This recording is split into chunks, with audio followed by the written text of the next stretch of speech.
What's up, guys? Welcome back to the channel. So I got everything in order to get the S54 M3 engine put back together. I got all the O-rings associated and bolts for the Vanos. I have a steel braided line to replace the stock one on the Vanos. I do have my ARP rod bolts in and my King Racing bearings, along with a polyurethane chain guide. We're going to be replacing all this and getting this engine ready to go to be put back in the E46 M3, so stay tuned.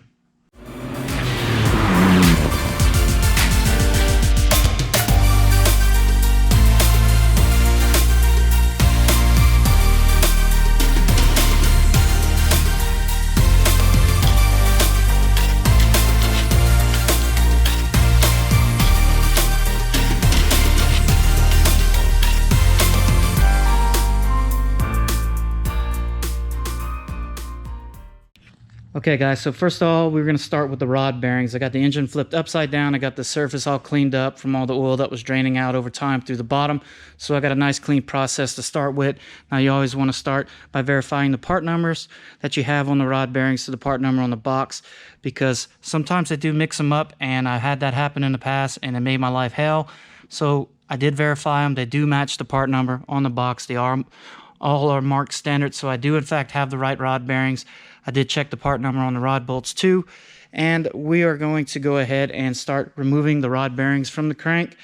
And the way I like to do it is I do them in pairs, because cylinders are in pairs. You have 6 and 1 that are a pair. I have them in the upright position, which is bottom dead center. We're going to remove the cap off of each individual rod, and then I'm going to push the piston down just enough to move the rod to the side. Take the rod bearings out, and then we're going to go ahead and clean the journals before we put the new rod bearings in. Then once we have the rod bearings in, I'm going to lubricate the bearings itself before I torque them back down, and that's going to give me adequate lubrication. So whenever I first start the engine back up, I have no worries about, adequate lubrication until the oil pressure picks up.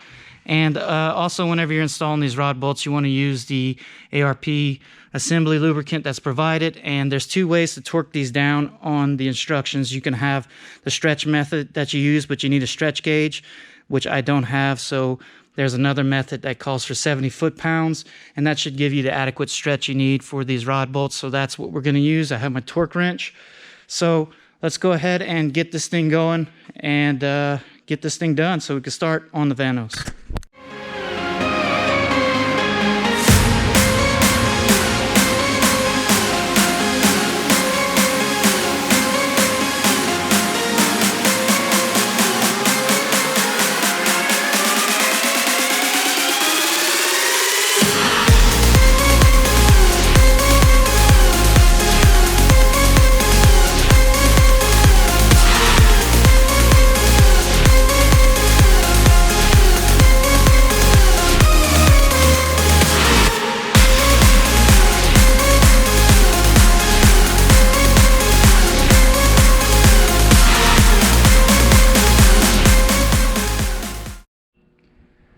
Alright, so I got the rod bearing installed on the rod itself right there, and I have it lubricated and put back onto the crank, and it is in position. And I have the new rod bearing on the cap right there, and there are the old rod bearings right there. So I have them lubricated up, they're ready to go. Also have the bolts lubricated with the assembly lube. Now you want to do the threads and the head of the bolt too, so we're good to go on that. So let's go ahead, install this cap and torque it down.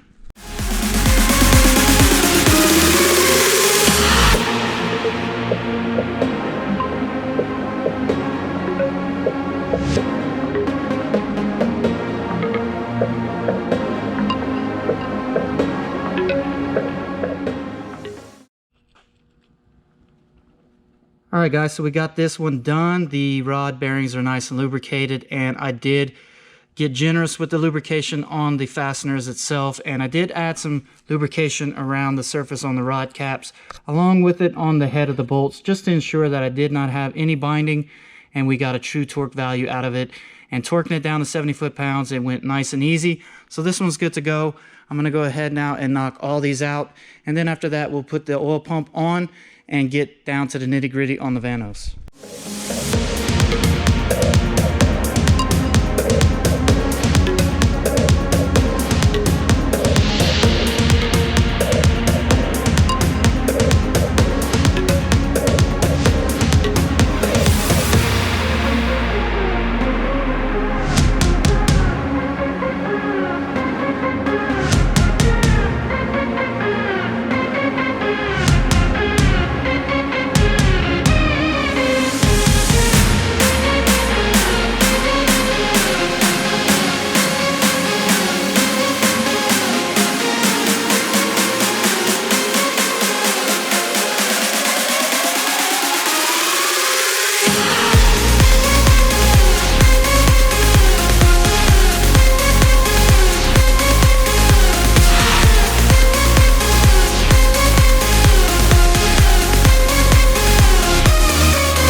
right, so we got them all installed now, and just to verify that the caps are in the correct position whenever you're doing the job, there's stampings on one side of it so you can't get it wrong.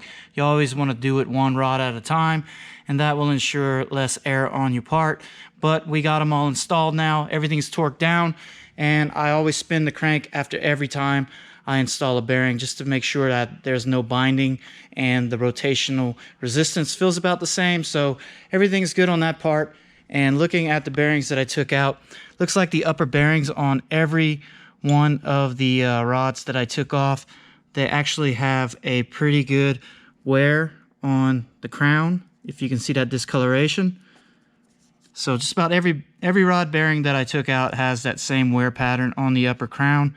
So this was definitely a good thing doing this job, so I can be rested assured that everything is going to last for a while, and I'll have the added insurance that ARP fasteners are holding the rod caps on. So now we're going to go ahead and move on to the oil pump. I need to reinstall that, and then after we do that, we will be moving on to disassembling the Vanos and taking care of that.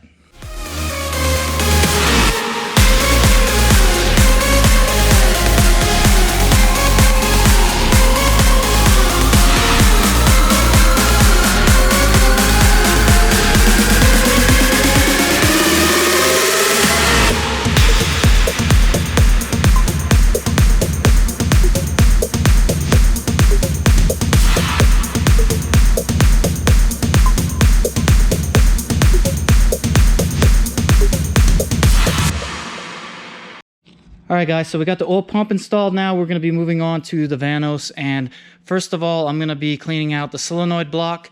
So you have 1, 2, 3, 4, 5 bolts right here. You want to undo this line as well, and you also want to loosen this before you take it off because it's on there. You can get good leverage with the wrench. I already did loosen it up. So that's what we're going to go ahead and tackle out first, and we're going to clean this out, and then we'll move on to dismounting the Vanos and rebuilding it.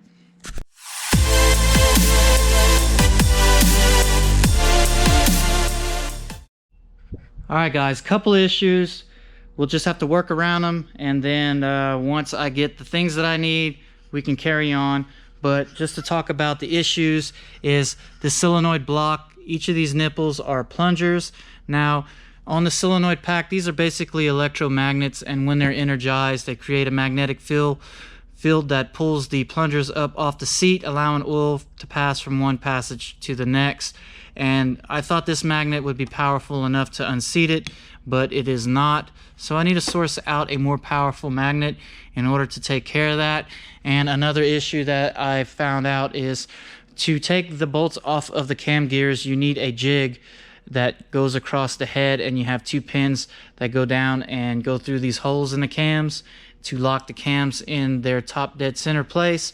Now I had the single Vanos kit from a while back, and I did the bolts and everything on the single Vanos on my E46 M3, but it's a different type of jig, and I thought it was the type that I needed for the S54, that I can just work around it and get the job done. But obviously it's not going to work, so I'm at a standstill with that, so I'm not going to be able to take care of these these bolts on the cam gears on this episode. But we will get the Vanos off and replace the seals and O-rings in them and get that done. And then once I get that kit in, we can get the bolts replaced on the cam gears. So a little bit of a snag. Some progress is better than no progress, so we'll work through it.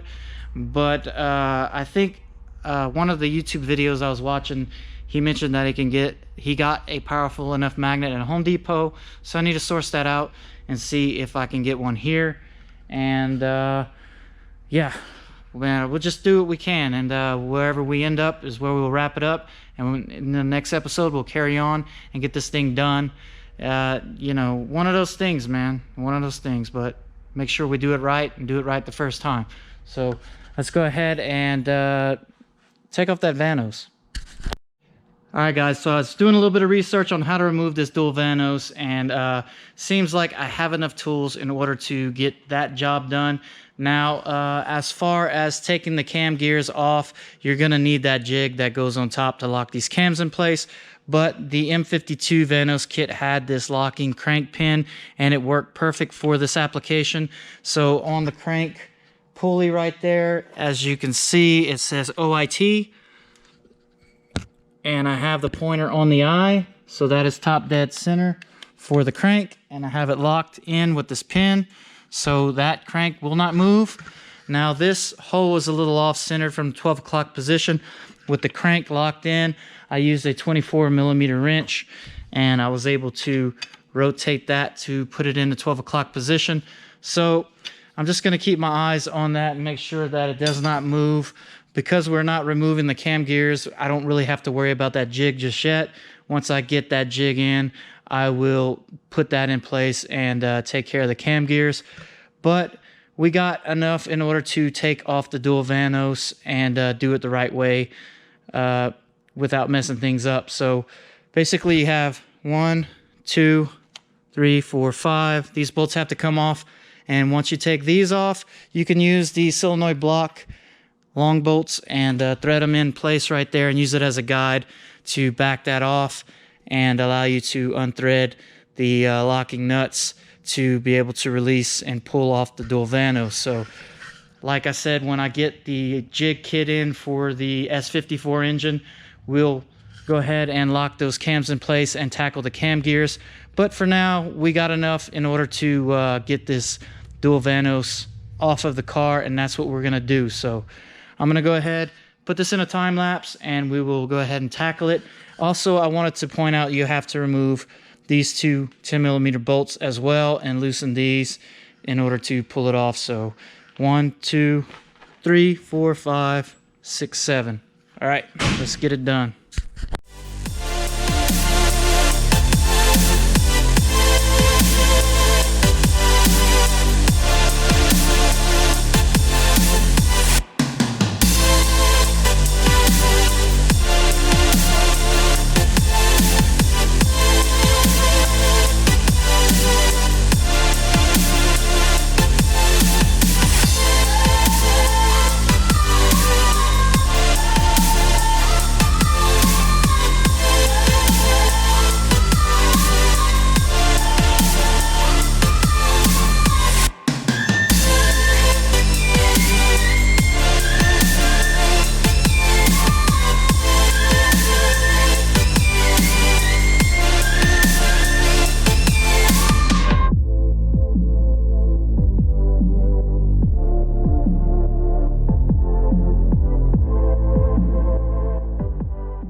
All right, guys, more problems, but very happy I decided to go ahead and take care of these things, because had I not done this, I would have not have known. But on the dual Vanos, this exhaust sprocket right here has 2 tabs that drive the oil disc on the Vanos. And as you can see, one of them's not like the other, broken. And the reason for that being is the factory, whenever they drilled out these holes, they made them just a little bit too big, and at high RPMs it causes a rattle, and over time causes fractures on the tab itself until it breaks, and it broke. Now I thought that I would not have this problem, that I can get away with just running it and be fine for a while, but that is not the case. I'm gonna have to go ahead and get online and order that oil pump disc. Now it's $150 with a $300 core. So that's a lot of money, man. This engine has been costing me quite a bit of money between the parts that I bought already and now more parts that I'm going to have to buy.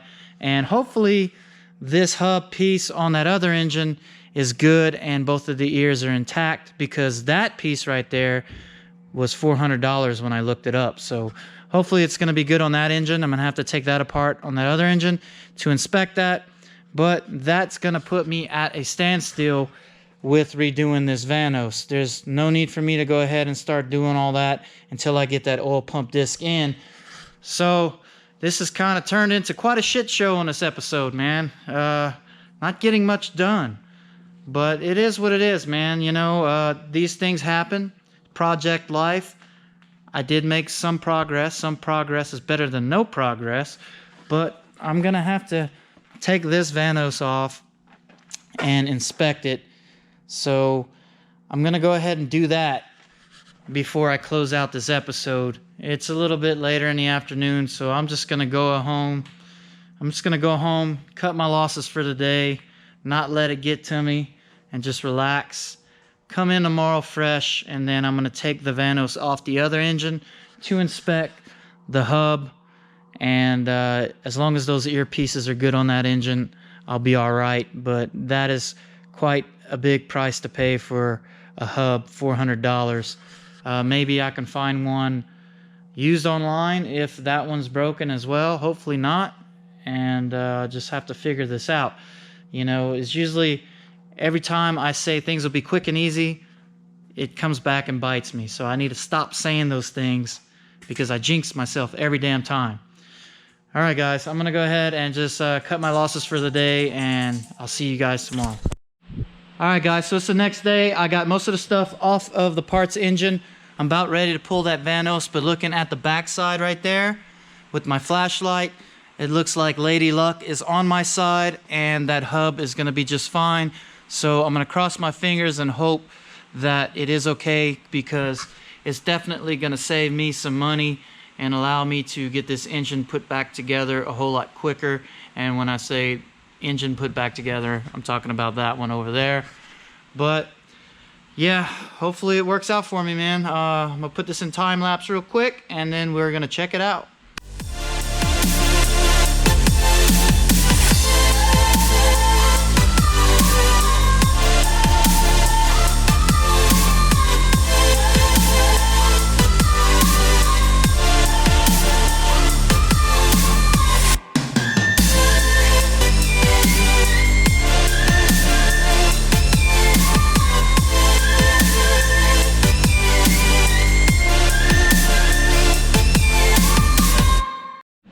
All right, guys, Lady Luck is definitely on my side. These tabs, they look in great shape. It doesn't seem to be any fractures on this hub. So great score for me on that one. And the oil pump disc on this Vanos looks like it's in way better shape than the other one. So definitely going to be taking that one. Now, you know, for a second I was thinking maybe I'd just run that hub with that oil pump disc for the time being, just to get everything put back together so I could put it in the engine. But then I started thinking about, well, if I do that, then I'm gonna have to eventually buy a new oil pump disc and then take it all back out and change it out. So I'm just gonna go ahead and get in touch with the company and see about sending the oil pump disc ahead of time as the core. And it's B-Sand Systems is where you get it from. There's their website right there, bsandsystems.com. So I'm gonna hit him up, or the company. I don't know if it's a guy or a company, but I'm gonna hit them up and see if I can mail out the core ahead of time and just give the $150. That way I don't have to spend $450 and wait for the $300 deposit or core charge to come back. And then once I get all that sorted out, I'll be able to move forward on getting the S54 put back together. And I still have to order that special tool before I start taking the hub off of this engine. So it's going to be a little setback before I can get the parts gathered up to get all that going. Probably be like 2 weeks or so before I get everything ready to go on that. So on the next episode, it's not going to be the M3. It's probably going to be something else. And I'll probably get back to working on the Z31 Turbo. There's a couple things I want to do to this, like getting some aluminum sheeting and making some ducting so that all the incoming air doesn't escape through the bottom, and it's all forced to go through the coolant system of the intercooler, the oil cooler, and the radiator. So I've been wanting to do that. So maybe next episode, that's what we'll do. And once I get the parts back in for the S54, we'll carry on with that and get this thing finally all put back together so we can put it into the M3. So kind of a drama-filled episode for me, at least, you know, but we made headway. Some headway is better than no headway. This is real life. Shit happens. You have to deal with the cards you're dealt with. And in this instance, in this case, that's what I'm doing. So I hope you guys enjoyed the episode nonetheless. Thank you, all you new subscribers, for subscribing. And if you're here for the first time, definitely subscribe. So close to the 1,000 mark, man. I think I checked it just a little bit ago. I was like 912. So just a little bit more to hit that 1,000. We're almost there. But y'all know what to do. Like, comment, subscribe, and share. And I will definitely see you guys on the next episode.